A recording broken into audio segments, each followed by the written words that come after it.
Ako si Mengay, ang laging galit na nanay. Welcome to my mini vlog. Hello mga kumare, nandito na naman ang nanay Mengay nyo. Syempre ano naman ba ang gagawin ng babaeng ito kundi maglilinis na naman ng kanyang munting tahanan. Dahil nakakaramdam na nga siya ng kadumihan. Hello, kadumihan?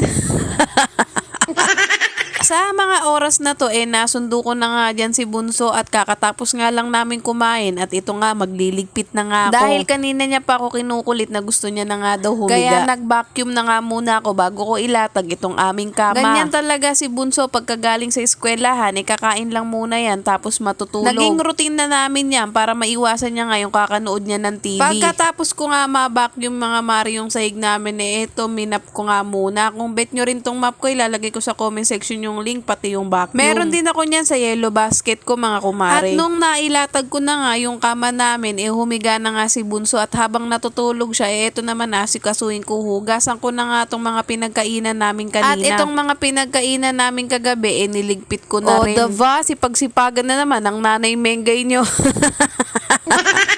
Pero no choice ako, kailangan ko talaga kumilos ngayon para meron lang ako mai-upload. Pero sa totoo lang mga kumare, dapat kanina ko pa tapos. Kaso nga lang, ang hirap magpalipat-lipat ng camera.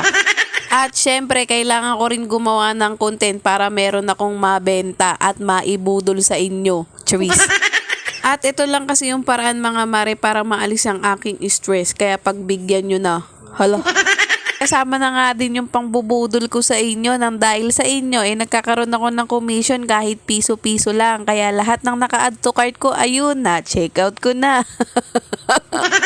Kaya sa mga kumari kung gustong subukan ng pagiging affiliate ay nako, simulan nyo na. At tapos dun sa mga nagsimula ay wag nyo nang tigil-tigilan yan. Kasi sa pagiging affiliate mga kumari, dyan yung makukumpleto yung mga gamit nyo sa bahay.